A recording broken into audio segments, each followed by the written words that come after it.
Hello to my beautiful Earbud Coven. Welcome back to the witching half hour or so. You're here with me, Jody Ann, and this is our first episode of 2023. We're going to kick off season 2 together with this one. I'm really excited about the season ahead. I have a tiny bit of housekeeping for this season. What I really want to encourage you to do is head over to my webpage, which is www.jodyanpsychicmedium.com. I have a form there to sign up for my newsletter. The reason is I've got a few series coming out this season. I have some plans this season, and the newsletter will have some downloadable content in it. I don't want you to miss that downloadable content, okay? Join the Earbud Coven by subscribing and by signing up for our newsletter. Today's episode is a Tarot Talk episode. We made it through quite a bit of the tarot deck last season. Remember, we're going through the high arcana, and this episode will have a compendium on the YouTube channel. Links are always in the show notes, but if you Google the witching half hour or so videos, it does come up really fast. The channel is called Tarot Talks, but it's really hard to find. It doesn't seem to come up. There's a lot of tarot readers out there on YouTube. Again, if you subscribe, it'll help other people find us. I do my best to put up a monthly tarot forecast on there or tarot reading on there for you guys, for everyone in the coven, so that we can all work together on our self-growth and know what's coming up and have a look at what our month is going to look like. Being January, one is going up this month, which is a whole yearly forecast. I'm not sure if I will get it out before January 1st or in that first week. Like everyone, I get a little overwhelmed with the holidays and I get really busy. My plan is to have it out though in the first half of January, so that it'll be live on YouTube for you, so you can have a look at it as you go into the new year with all your beautiful seeds to plant. As the days get a bit longer and the energy of building comes and the energy of seed planting comes, that we'll have some idea of the energy we're working with in each month.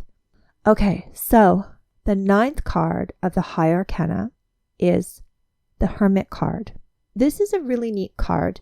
It's interesting to me because it has not really changed. If you look at the Hermit Card, I find it has one of the most steady art. I'm just flipping a book right now. You might hear it. I want to look at my card. Whether we're looking at the Rider-Waite-Smith deck, the Tarot de Marseille, any rendition of the tarot, the Hermit seems to be such a steady card. So we'll probably spend less time talking about the artwork, which you all know will make me so sad, because I love talking about the artwork in these cards, and talking a little bit more about the divination and the divinary meanings of this card and how it comes up. So the Hermit, the card is an old man. And yes, some decks do change that, and we have fully female decks or we have animal decks or whatever. Typically, it's an old man. And it's quite a trope because it really brings about those ideas of an old hermity man. If you would think about those monks that used to be like isolated and like walled up in monk holes in, I don't know what century that was. I'm going to look that up and I'm going to put it in here. So it's this interesting kind of archetypical trope of isolation bringing forward or causing isolation, I guess, causing spiritual awakening and spiritual growth. Now, when we talk about the High Arcana, I'm always talking about it as the arc of the Fool and how the Fool's journey is contained within the High Arcana. And I was taught to break it down into groups of 7. So we're in the second set of 7. So these lessons relate to our second initiation in witchcraft. This isn't our first level of knowledge. We are in this next set of knowledge. Just as card number 2, the High Priestess, is about our wisdom, our intuition, tuning into the divine. The second card of this set, the 9th card, is about our internal intuitions, our connections to the divine. And we're looking at it through a typically masculine lens. Again, not our physical body masculine, but in those polarities that do tend to exist in old esoteric teachings, right? So getting into the spiritual learning in that airy space versus the High Priestess is that real watery intuition, right? What I find really interesting, and this is something it took me a long time to notice actually, is pretty much every card you see, this hermit is wearing this beautiful cloak. Oh, let me describe him. I keep getting into things and forgetting to describe him. So we have our beautiful hermit, and he's always in a cloak, right? He's in your typical Merlin cloak. Sometimes he's holding a stick. I've seen him holding almost like a scythe-shaped stick, but he's always carrying a lantern. So the lantern is often being held by his hand up, or the lantern is on the end of a stick. So a lantern is part of the main imagery, the cloak, and this hermit. There's usually nothing else in the card. There has been in some decks like a snake under his foot. There has been in some cards like water, or sometimes he's in fog. You know, one of the elements can sometimes be present, but typically it's just this guy, just standing there.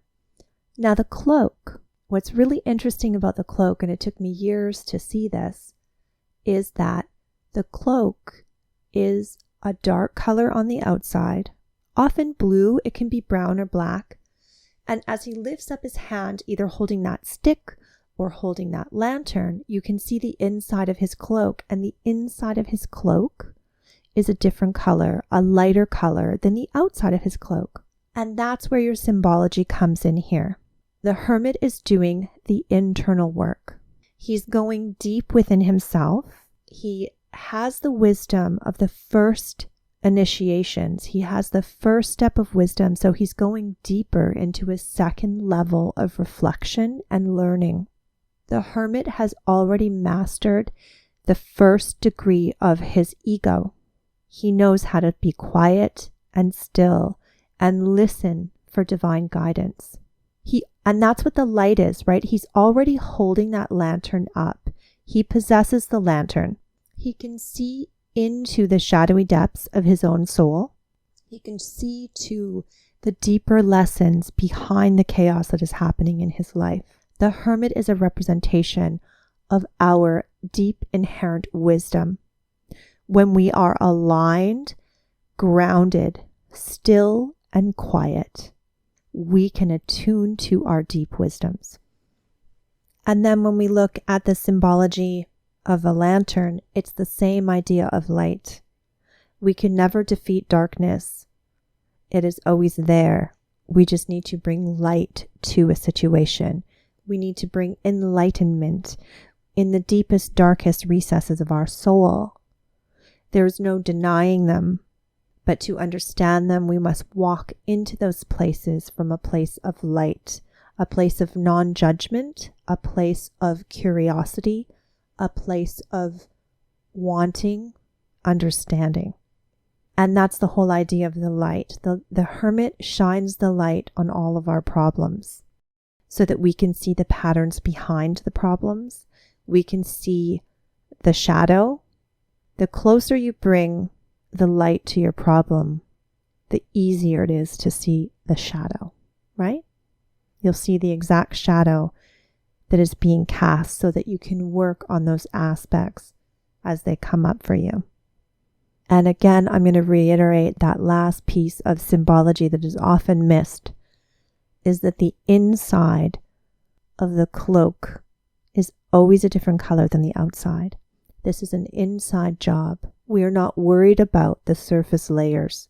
We are not worried about the mundane. We are not worried about the top edges in this card. We are looking to the deepness. We are looking underneath the layer, underneath our shields, underneath to the subconscious, to what is underneath. That is where the light is shining. That's what's being illuminated. When this card comes up in a spread, it is often talking about going internal, looking deeper than the first level, sitting in quiet contemplation, waiting for guidance and knowledge to come forth naturally through stillness and contemplation. Sometimes when it comes up, depending on the other cards supporting it, it can point to a querent or a client moving into a space of being taught. They're going to find a mentor. They're going to have someone come to them. Someone in their life can represent the hermit. And remember, this happens with all of our high arcana cards. They can come forward as themselves, as the archetype energy that we as a person are being asked to step into. The ones that show a physical human on them, they also can come to us and be representing a person that's going to come into our life. Just because the hermit in the picture is male does not mean that you're looking for a male guide or teacher. I don't think I even have to put that in here, but the hermit card is about a teacher coming. Just like all the other cards, it's true with the hermit. When the hermit card shows up, it could be that the person you're reading for is struggling with something and someone is coming to guide them. They're going to be getting a mentor. They're going to be getting someone to teach them how to wrestle with whatever problem they're looking to fix by coming and getting a reading from you, or looking for insight in by coming and getting a reading from you. So that teacher will be right in that vein that they're asking about. Does that make sense? I think that makes sense. What else can I tell you about the hermit? Oh, I got to look up those monks. Hang on. Okay, I went and looked this up because I remember reading about it, and it plays into the idea of the archetype of the hermit and how it is held in our collective conscience. So for real, there were hermits back in the 1700s, so back in the 1800s, very wealthy people would hire someone to live in their garden as a hermit. They would hire these gentlemen, and often they tended the garden and took care of the garden, but they lived kind of back on their estate in a hermitage hole. And that's part of where this archetype of a hermit comes from. Now, there's another connection in history between hermitage and prophets. And I was searching in Google and I couldn't quite find it, but there is, in the Catholic religion, there is a kind of practice of prophetess people. And I think this is back in the 15th century, and I'm going to just babble a bit and then I'm going to look it up for you because I've been trying to search it on Google. And anyway, in the older times, prophets would choose to live like in a monk hole or a hermitage hole inside a mausoleum. And they had very limited connection with people. And they felt that that gave them space to have a deeper connection with spirit. So you take all those interesting kind of collective ideas about hermitage, isolation, being alone and away from our peers, and how it connects you to higher understanding and higher connection with spirit and a deepening of the understanding of the mysteries of the world. And that's the energy behind this card. Okay? That whole idea of going deep within yourself so that you can find the truth and understand the mysteries of the universe. Okay, I paused you again and went and deep dived into Google again. So what I found is I found what I was looking for.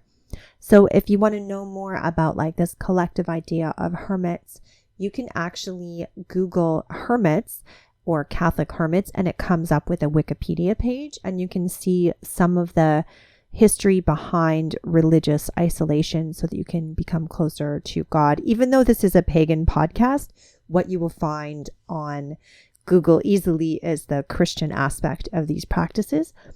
And then, so the person I was thinking of was from the Middle Ages. So she was born in like the 1400s, and she was called Julian of Norwich. And she was a woman who lived in isolation, and she was a prophetess, and she had deep, deep visions and wrote all kinds of really beautiful things, but she totally lived in isolation. Wow, that was a big digression. Hey, that's a long way from the tarot.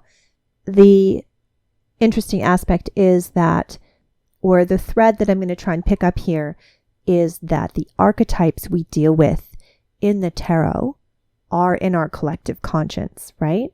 That all of these ideas that come up through these cards and the ideas that come forward and the meanings behind them, even though it's occult and even though it's like hidden and there's multiple layers to these decks and multiple layers to these cards, the foundations for the meanings behind them we can find in our history and in our culture and in our beliefs. So the Hermit card really is about all those ideas to do with being a hermit, isolated, alone, learned, like that real Merlin-y kind of character who is elder and long bearded and deep wrinkled and wise.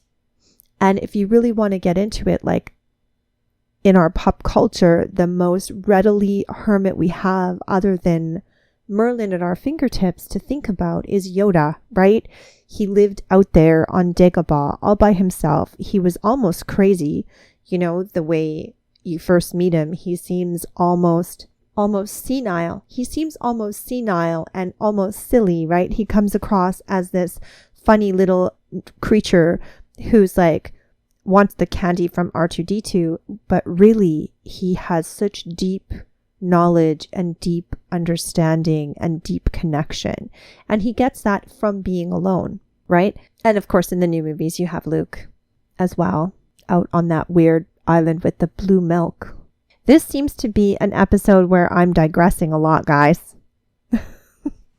The other aspect I want to talk about is the color of this card. One of the things I've noticed with Hermit cards, in most decks, it's blue. There's usually an element of blue and white and yellow. Like sometimes you get greens and whites, or you get grays and browns. But I don't think in my memory, as I'm thinking of all the cards I know, that I've ever seen warm colors in the Hermit card, right? Like it's always blues. The only warm color is the yellow of the lantern or the oranges of the lantern. There's often water or snow present, really tuning into the elemental energies of winter, of quieting, of stilling, of the underworld, of going deep within ourselves. But I don't think I know of a deck where there are reds or oranges in the Hermit card. Occasionally greens. So we want to look at what does that symbolize, right? So we're talking about a really airy card. Even if we look at the aspect of water, we're talking about the subconscious emotions, not the tears. It's the working through the emotions. Even when we look at a few of the cards that have a real watery element, a real emotional look to the Hermit card, the Hermit is unaffected by the water. He stands firm in the water. He manages the water. Like there is one card, I hope I can find it, where all this water is flowing up around the Hermit, almost like a wave or a tidal crash, and the Hermit is solid in it. Right? The energy of the Hermit is very grounded, no matter what kind of element is flowing around him, whether it's a hurricane or whether it's a tidal wave. The Hermit finds the eye of the storm, the stillness, and understands the way things flow. That's the power of it. The power of the Hermit card is the power of reflection and choosing when we act. It's wisdom. Okay, well, I think that sums up the Hermit card. So as always, I hope this helps you in your understanding of the tarot. It's a pretty straightforward card for such a deep, meaningful card. The symbology is really straightforward. I'm going to look through my decks. I know I have at least one that has, for our YouTube, I'm going to have a deep dive into my decks, and I'm going to look for cards that don't have the traditional man with lantern and see if I can find those for you and pull them up and see if we can look on those together, have a look at the artwork and see what other symbology we can see is woven into them. So that YouTube will go live at the same time as this podcast. They always have slightly different information in them. And I do record the YouTube because it's really hard to talk about art just with audio. So I always want to give you guys a visual companion to these tarot lessons. I invite you to subscribe to this podcast. I am on Instagram as Sprite Made Soaps. I am on TikTok. You can find links to get a reading with me at www.jodiannepsychicmedium.com. It has links to all the things I'm doing as well. It's been lovely spending this time with you in your earbuds, my beautiful ones, and I hope to catch up with you soon. Feel free to message me, drop me a DM, hang out with me, give me some feedback. I'm really excited to be doing this, and I hope to see you soon for another witching half hour or so.